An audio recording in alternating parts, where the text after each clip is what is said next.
오늘 설교 제목을 풍성한 삶을 원한다면 전도하라라고 이렇게 정해서 오늘 말씀을 나누고자 합니다. 풍성한 삶을 원한다면 전도하라. 우리 교회가 속해 있는 교단에서 매주 발간하는 신문이 있는데 그 이름이 한국기독공보라는 신문입니다.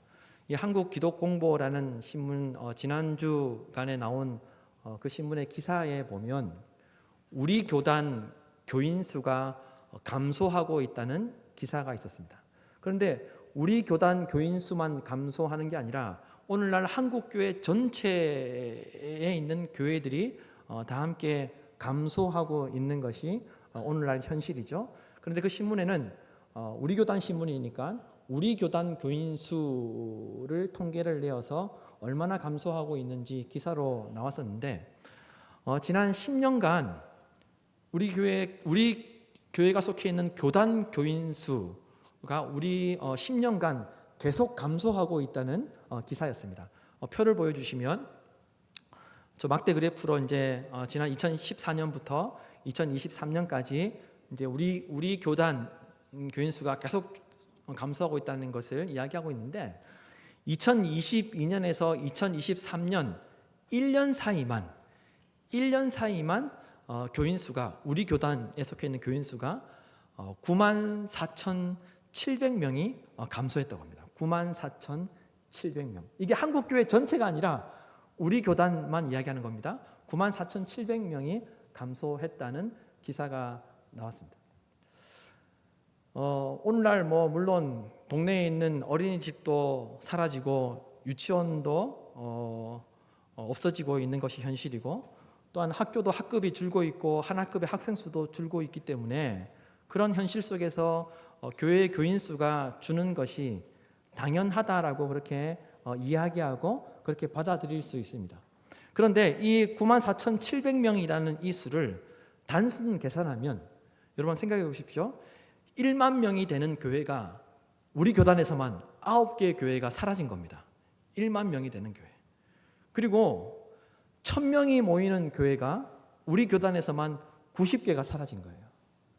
그리고 한 500명이 모이는 교회가 우리 교단에서만 180개가 사라진 것이죠.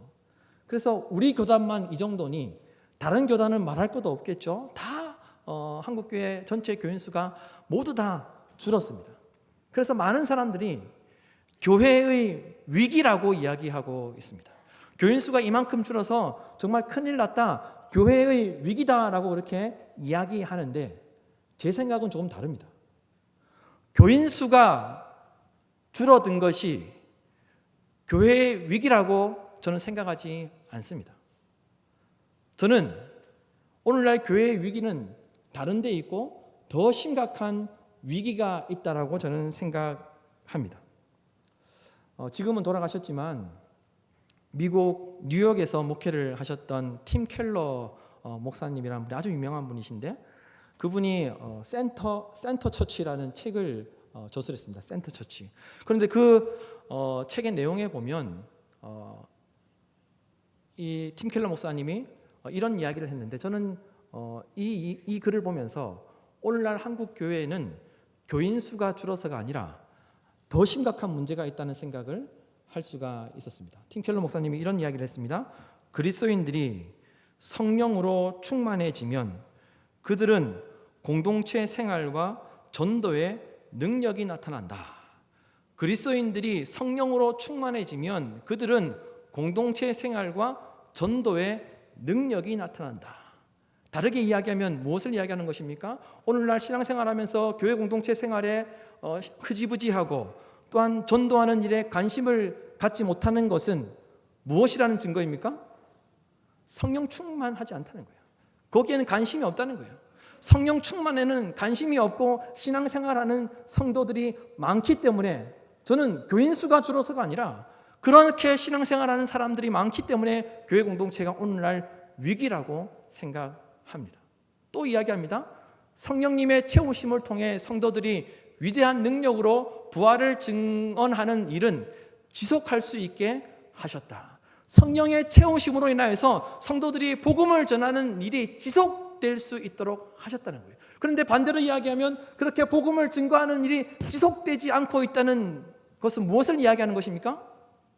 성령님의 채우심이 없다는 거죠. 교회 공동체 가운데 성도들이 성령님의 채우심을 경험하지 못하고 있고, 성도들이 성령님의 채우심에 관심이 없고 그냥 신앙생활하고 있다는 거죠. 그래서 저는 이러한 모습이 더 교회 공동체의 문제이고 교회 공동체의 위기라고 생각하는 것입니다. 따라서 오늘날 교회의 위기는 교인 수가 줄어서가 아니라 영적 침체가 가장 큰 문제라는 것이죠. 성경이 그것을 이야기하고 있습니다. 초대교회는 어떻습니까, 여러분? 성령 충만하여서 복음을 전파함으로 인해서 성도들이 복음을 전파하면서 하나님의 역사하심, 하나님의 일하심, 하나님의 보호하심을 경험하였습니다. 그런데 오늘날 성도들은 성령 충만하지 못하고 성령 충만함에 관심이 없어서 복음을 전하지 않으므로, 복음을 전하지 못함으로 하나님의 일하심과 하나님의 역사하심을 경험하지 못하여서 영적으로 깊은 잠에 빠져 있다는 것입니다. 그것이 오늘날 교회 공동체의 위기라는 거예요. 초대교회는 힘들고 어렵지만 복음을 전하면서 하나님의 살아계심을 경험하였습니다. 하나님의 일하심을 경험하였습니다. 그러나 오늘날 성도는 성령 충만에는 관심이 없고 그냥 신앙생활 하는 데에만, 그렇게 신앙생활 하는 데에만, 주의를 지키는 데에만 관심을 가지고 있기 때문에 성령 충만함이 나타나지 않아서 하나님을 전하지 못하고 복음을 전하지 않으므로 하나님의 역사하심, 하나님의 일하심을 삶의 자리에서 경험하지 못하고 살아가고 있는 것이 오늘날 교회 공동체의 위기라는 거예요. 이것이 오늘날 성도들의 위기라는 것이죠. 여러분, 사도 바울이 예수 그리스도를 열심히 증거하고 또한 성도들에게 복음을 증거해야 한다라고, 주님의 사랑을 전해야 한다라고 강조하였던 것은 사도 바울이 큰 교회를 만들고 싶어서 그렇게 전도를 강조한 것이 아닙니다.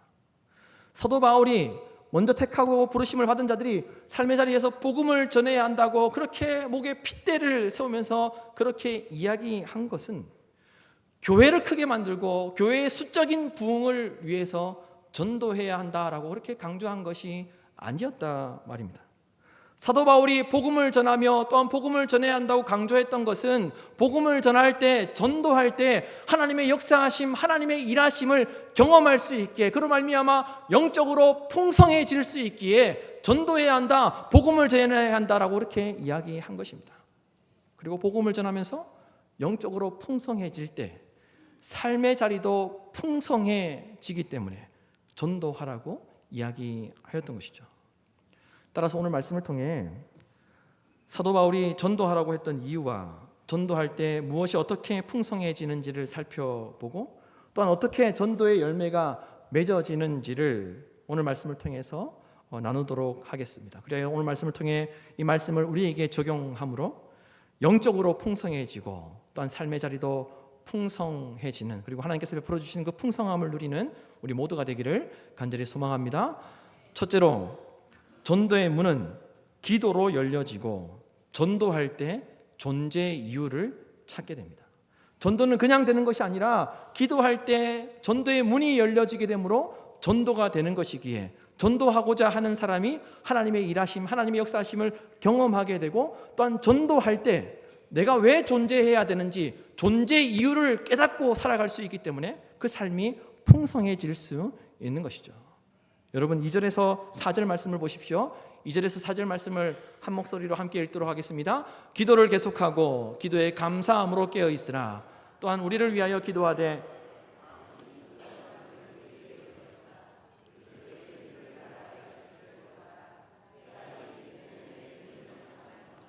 그리하면 내가 마땅히 할 말로써 이 비밀을 나타내리라. 아멘. 사도 바울은 오늘 말씀해 보면 기도를 계속하고 기도에 감사함으로 깨어있으라라고 이야기했는데, 이 2절에서 기도에 대해서 이야기하고 있는 것은 오늘 본문에서는 사도 바울이 기도에 대한 교훈을 하려고 했던 것이 아니라 전도를 위해서 기도하는 것이 중요하다는 것을 강조하기 위해서 이야기하고 있다는 것입니다. 그래서 사도 바울은 성도들에게 기도하라고 이야기하면서 또한 나를 위해서 기도해달라고 두 가지를 요청하게 됩니다. 두 가지. 사도 바울이 성도들에게 기도해달라고 요청했던 첫 번째 이유는 전도가 그냥 되는 것이 아니라 전도의 문이 열려야 전도할 수 있기 때문에 기도해달라고 부탁한 것이죠. 여러분, 사도 바울이 전도의 문이 열려야 한다라고 이야기했다는 것은 무엇을 의미합니까? 전도할 때 문이 열려 있습니까? 닫혀 있습니까? 닫혀 있다는 거예요. 그냥 전도가 되는 것이 아니라는 거예요.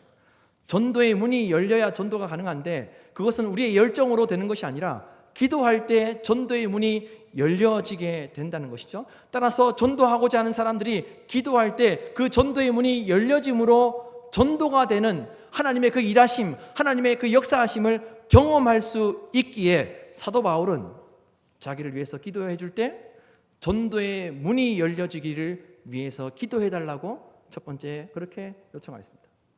또한 사도 바울이 기도해 달라고 요청했던 두 번째 이유는 그리스도의 비밀을 말할 수 있게 되기 때문에, 자기의 지식으로 자기의 능력으로 예수 그리스도의 그 복음을 전할 수 있는 것이 아니라 기도를 통해서 그리스도의 비밀을 말할 수 있기 때문에 기도해 달라고 하였고, 뿐만 아니라 듣는 사람들이 감추어진 비밀, 즉 하나님의 말씀을 알아들을 수 있게 되기 때문에 기도해 달라고 이야기하였던 것이죠.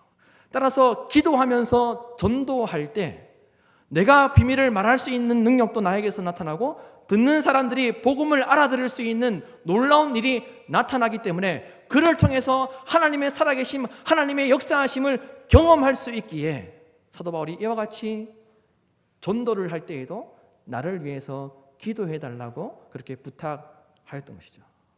그런데 사도 바울은 전도함에 있어서 기도가 중요하다는 것을 알고 기도를 부탁했는데 바울에게 있어서 개인적으로 더 중요한 것을 전도를 하면서 깨닫게 되었다는 겁니다. 바울은 전도하면서 아주 중요한 사실을 깨닫게 됩니다. 바울은 자신이 복음을 전파하면서 기도하였을 때 하나님의 역사하심, 하나님의 일하심을 경험하였을 뿐만 아니라 또한 바울은 전도하면서 자신이 왜 존재해야 하는지, 자신이 왜 존재하고 있는지, 삶의 그 살아야 하는 그 삶의 이유, 존재 이유를 발견하게 되었다는 거예요. 자신이 왜 감옥에 갇혀 있어야 하는지 전도하면서 깨달았다는 거예요. 자신이 왜 고난을 받아야 하는지 전도하면서 그럼에도 불구하고 살아야 하는 이유를 발견하게 되었다는 것입니다. 여러분, 우리가 오늘 읽은 이 골로새서는 아시는 대로 사도 바울이 감옥에 있을 때 기록한 성경책입니다. 뿐만 아니라 에베소서, 그리고 빌립보서, 골로새서, 그리고 빌레몬서, 이 또한 사도 바울이 감옥에서 아무것도 할 수 없을 때 기록했던 서신서들이죠.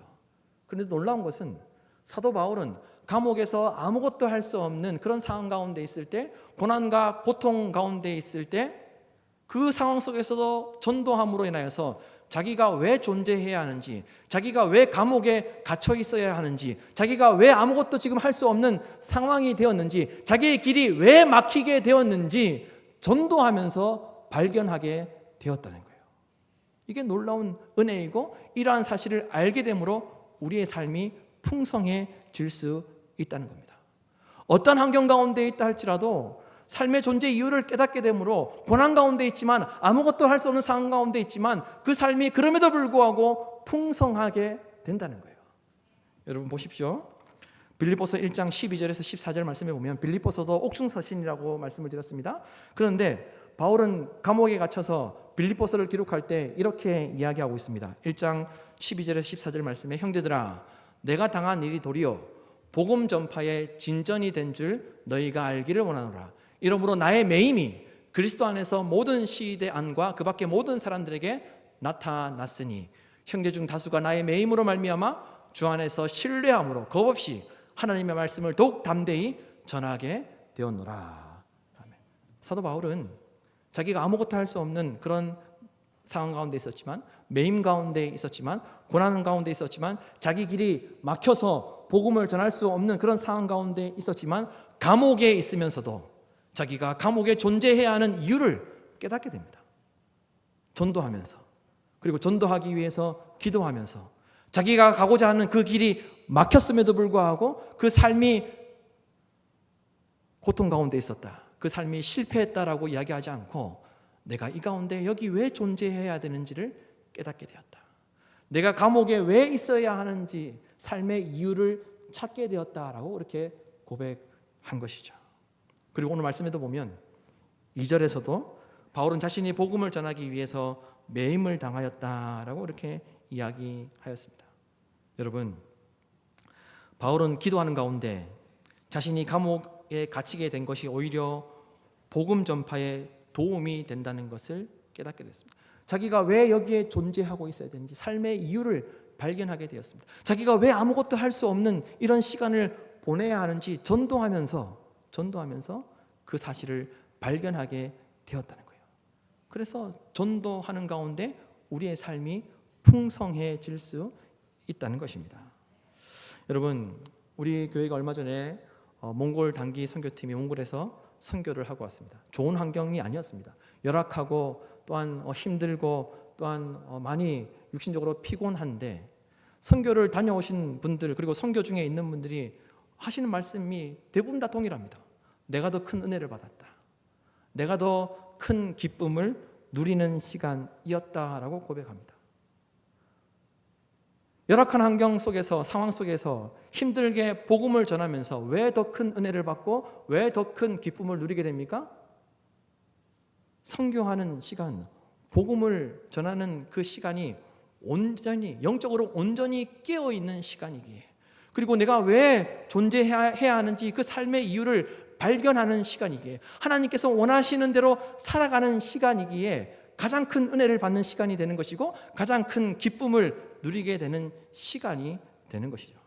그래서 복음을 전하는 그 선교를 가면 고생하고 힘들고 음식도 안 맞고 그리고 빨리 집에 돌아가고 싶은 그런 마음도 들지만 그 순간 그 자리에 있을 때는 정말 은혜가 되고 기쁨이 되는 거예요. 여러분, 제가 서두에 교회의 위기는 교인 수가 줄어서 위기가 아니라고 말씀을 드렸는데, 전도하지 않으면 기도하지 않게 되고 그러면 성도에게 영적인 침체가 나타나기 때문에 그것이 교회 공동체의 위기이고 개인 성도들의 위기라는 사실을 여러분 꼭 기억하시기를 바랍니다. 그렇지 않으면 하나님께서 베풀어 주시는 그 풍성함을 누리지 못하게 됩니다. 여러분, 영적인 위기, 영적인 침체에서 벗어나시기를 바랍니다. 그렇지 않으면 영적으로 풍성함을 누리지 못할 뿐만 아니라 삶의 이유를 찾지 못해서 삶의 풍성함도 누리지 못하게 된다는 것을 기억하시고 오늘 말씀을 꼭 명심함으로 신앙생활하는 저와 여러분이 되기를 간절히 소망합니다. 둘째로, 기도하며 전도할 때 삶을 낭비하지 않을 수 있습니다. 기도하며 전도하는 삶을 살아야 삶을 낭비하지 않을 수 있다는 거예요. 여러분 5절 말씀을 보십시오. 5절 말씀을 다 같이 한 목소리로 읽도록 하겠습니다. 외인에게 대해서는 지혜로 행하여 세월을 아끼라. 오늘 5절 말씀에서 사도 바울이 이야기하는 이 외인은 교회 밖에 있는 사람을 의미합니다. 배제된 사람들을 의미하죠. 따라서 교회 공동체 밖에 있는 사람, 그리고 구원받지 못한 사람이 사도 바울이 이야기하고 있는 외인입니다. 그런데 사도 바울이 그 뒤에 세월을 아끼라라고 이렇게 이야기하였는데, 교회 공동체 밖에 있는 사람들 그리고 구원받지 못한 사람들을 지혜로 행하여 세월을 아끼라라고 이야기했는데, 여기서 세월을 아끼라는 이 말은 단순히 인생을 살면서 시간을 절약하라는 그런 의미가 아닙니다. 세월이 빨리 흐르니 너희들은 외인들을 상대할 때 시간을 절약하는 그런 삶을 살아라는 그런 의미의 말씀에 세월을 아끼라는 말씀이 아니라는 거예요. 여기서 이 세월이라는 헬라어는 카이로스인데 때 그리고 기회라는 그런 의미를 가지고 있습니다. 때와 기회. 그리고 이 아끼라는 이 말이 중요한데 엑스 아고라조라는 헬라어인데 사다, 구매하다, 속량하다는 그런 의미입니다. 그리고 이 단어가 가지고 있는 뜻은 대가를 지불해서 사라는 의미가 있습니다. 대가를 지불해서 사라. 그래서 이 아끼라는 이 말이 또 어떻게 성경에 사용되었냐면 갈라디아서 3장 말씀에 보면 예수 그리스도께서 우리를 율법의 저주 아래에서 속량하셨다라고 그렇게 말하고 있는데 그 속량하셨다는 그 단어와 아끼다, 아끼라는 이 단어가 같은 단어입니다. 따라서 이 세월을 아끼라는 이 말은 단순히 시간을 절약해라 그런 의미가 아니라는 거예요. 너희들이 인생을 살아갈 때 시간을 아껴라, 지혜롭게 시간을 사용해라, 부지런히 살아라 그런 의미가 아니라는 겁니다. 이 세월을 아끼라는 이 말의 의미는 5절 말씀, 그러니까 5절 말씀은 따라서 이런 뜻입니다. 잘 들어보십시오. 구원받지 못한 사람, 그리고 교회 공동체 밖에 있는 사람, 그리고 믿는다고 하면서 교회를 안 나가는 가나안 성도들에게 복음을 전파하기 위해서 지혜롭게 살피라는 이야기예요. 그들에게 복음을 전하기 위해서 지혜롭게 그들을 살피라는 그런 의미가 있고, 그래서 이 세월을 아끼라는 이 말의 그 아끼라, 대가를 지불하여 전도할 수 있도록 때와 기회를 사기 위해 희생하라는 이야기입니다. 세월을 아끼라는 말은 단순히 성도들의 개인의 시간을 전략하고 세월을 허비하지 말라는 그런 의미가 아니라 사도 바울이 이야기하고 있는 이 세월을 아끼라는 이 말은 대가를 지불해서라도 믿지 않는 자들에게 복음을 전할 수 있도록 대가를 지불해서라도 때와 기회를 사서 복음을 전하라. 그 복음을 전하기 위해서 대가를 지불하는 희생을 하라는 그런 의미의 말씀이라는 것입니다. 따라서 여러분, 사도 바울이 이와 같은 이야기를 했다는 것은 여러분 무엇을 이야기하고 있습니까? 그리스도인들에게 무엇을 말하는 것입니까? 시간이 남을 때, 형편이 될 때 전도하라는 이야기가 아닙니다. 시간이 되는 사람, 형편이 되는 사람만 전도해야 된다는 이야기가 아니란 말입니다.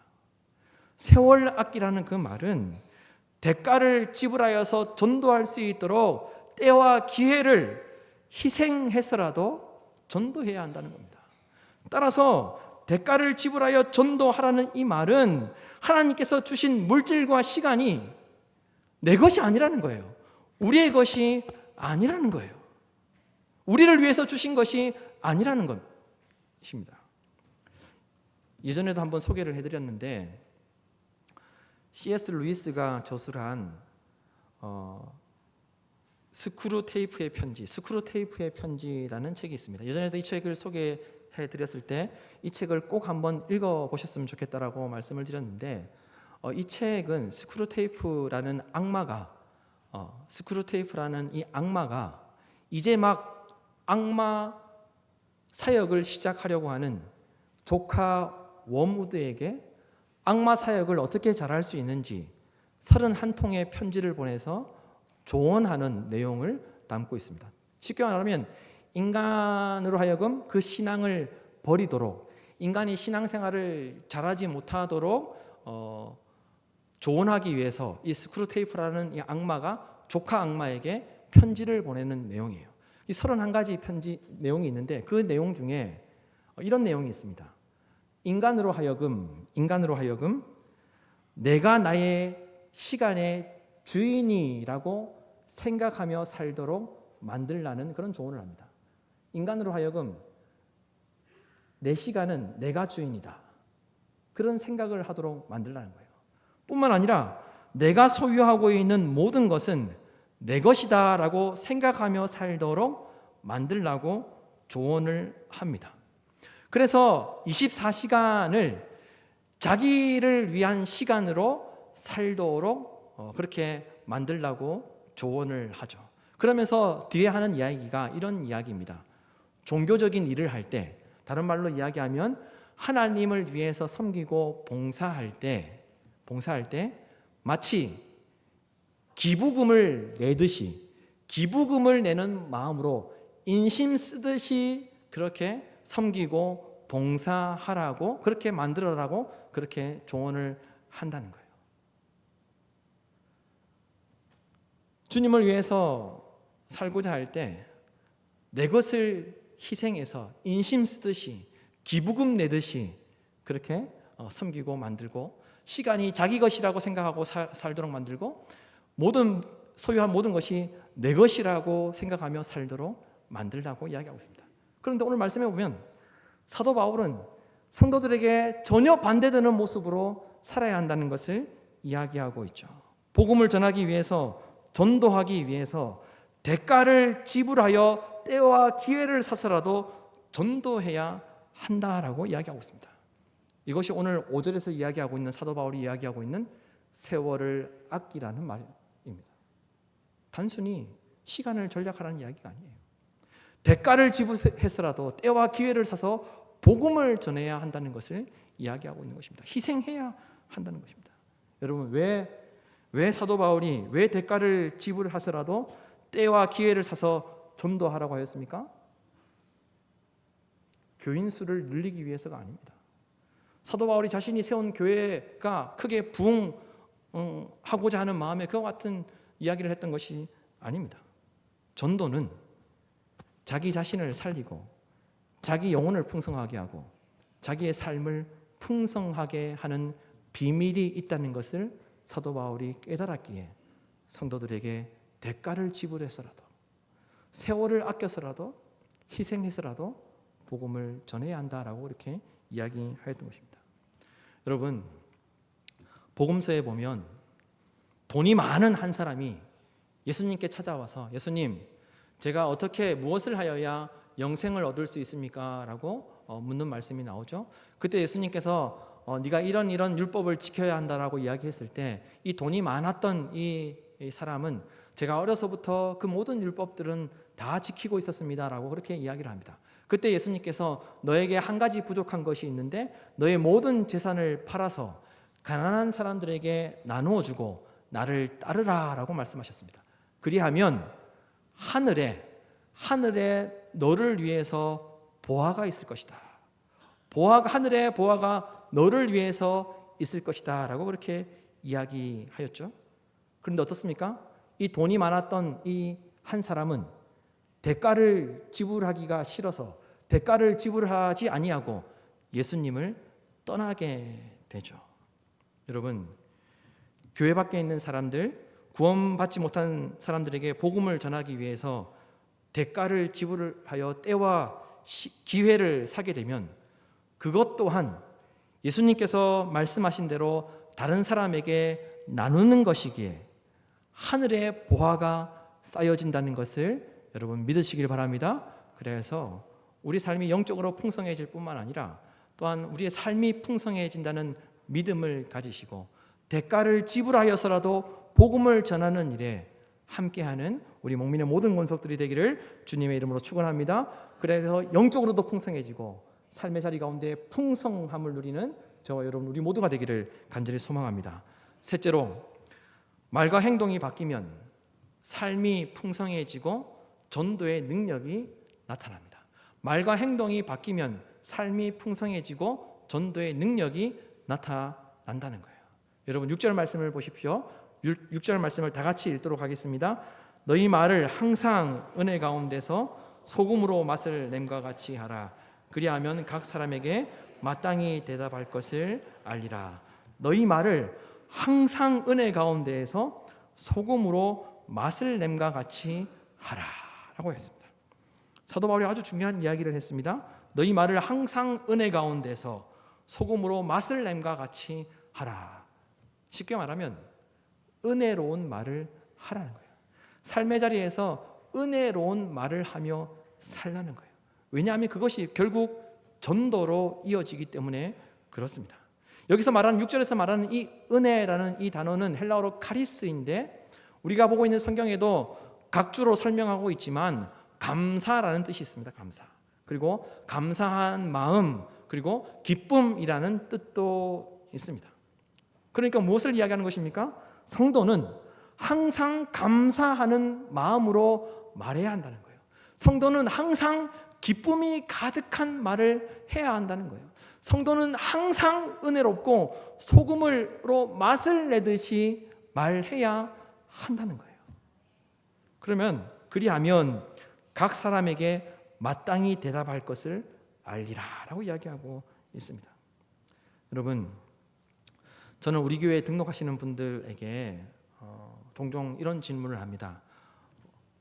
어떻게 처음 신앙생활을 하게 되었습니까? 라고 묻습니다. 어떻게 처음 신앙생활을 하게 됐습니까? 왜 신앙생활을 하게 된 그 사연과 또 하나님께서 부르신 그 방법들이 다 다르잖아요.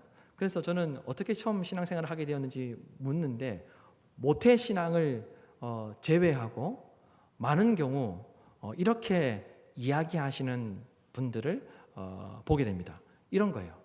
처음 어떻게 신앙생활을 하였습니까? 라고 여쭤보면 이렇게 말씀하십니다. 내 주변에 나보다 힘들게 살아가는 사람이 있는데, 정말 그 사람 가정을 생각하고 그 삶을 생각하면 정말 나보다 엄청 힘들어 보이는데, 그 사람을 만날 때마다 항상 웃고 있다는 거예요. 항상 즐겁게 산다는 거예요. 항상 감사한 마음으로 산다는 거예요. 항상 긍정적이라는 거예요. 항상 기뻐하는 말을 한다는 거예요. 그래서 그 사람을 보고 있으면 그 사람에게는 무엇인가가 있다는 생각을 하게 된답니다. 그리고 나중에 알아보면 그 사람이 예수님을 믿는 사람이었다는 것을 알게 된다는 거죠. 그래서 나도 저 사람처럼 예수님을 믿어야 되겠다 하는 그런 생각을 하고 그렇게 교회에 오게 되었고 신앙생활을 하게 되었다는 이야기를 하는 사람들이, 그런 분들이 종종 있습니다. 여러분 기억하십시오. 사람과 사람이 주고받는 말과 행동은 너무나도 중요합니다. 그리고 말의 내용도 중요하고 말하는 방법도 중요합니다. 그래서 사도 바울은 너희 말을 항상 은혜 가운데 소금으로 맛을 냄과 같이 하라고 하였습니다. 왜 이와 같은 말을 하였을까요? 복음이 우리의 말과 행동을 타고 움직이고 우리의 말과 행동을 타고 전파되기 때문에 사도 바울이 이와 같은 이야기를 했던 것입니다. 예수 믿으세요. 전도지 나누어질 때 복음이 전해지는 것이 아니라, 복음이 전파되는 것이 아니라 우리의 평소의 말과 행동을 타고 우리의 평소의 말과 행동을 통해서 복음 자체가, 주님의 사랑 자체가 전해지기 때문에 사도 바울은 성도들에게 너희 말을 항상 은혜 가운데 소금으로 맛을 냄과 같이 하라고 하였던 것입니다. 전도지 전한다고 복음이 전해지는 것이 아니라 우리 평소의 말과 행동을 통해서 복음이 전달되고 복음이 전파되기 때문에 사도 바울이 그와 같은 이야기를 했던 것입니다. 여러분, 우리가 항상 은혜로운 말을 할 때, 우리가 어떤 상황 속에 있더라도 항상 감사하는 마음으로 말하고 행동할 때, 우리가 어떤 형편 속에 있더라도 항상 기쁨으로 긍정적인 말을 할 때, 나 개인의 마음만 풍성해질 뿐만 아니라 그 이야기를 듣고 있는 사람에게도 영향력이 있고, 그를 통하여서, 그 말과 행동을 통하여서 복음이 전파되고 전도의 능력이 나타나게 된다는 것을 여러분 믿으시길 바랍니다. 여러분, 왜 전도해야 합니까? 왜 대가를 지불해서라도 때와 기회를 사서 복음을 전하며 전도해야 합니까? 교인 수가 줄어서 교회의 위기 때문이 아닙니다. 교회를 크게 만들려는 이유로 복음을 전해야 하는 것이 아니라는 겁니다. 성도가 복음을 전하며 전도할 때 내가 사는 길이기에, 성도가 복음을 전하며 전도할 때 하나님의 살아계심과 역사하심을 경험할 수 있기에, 영적으로 침체되지 않을 수 있기에, 그래서 삶의 풍성함을 누릴 수 있기에, 그리고 내가 살아야 하는 그 존재 이유를 발견할 수 있기에 전도해야 한다는 것입니다. 이 사실을 꼭 기억하시고 성도로서 말과 행동 그리고 모든 것들을 통하여서 복음이 전해지는 그런 복음의 능력을 소유한 저와 여러분이 되기를 간절히 소망합니다.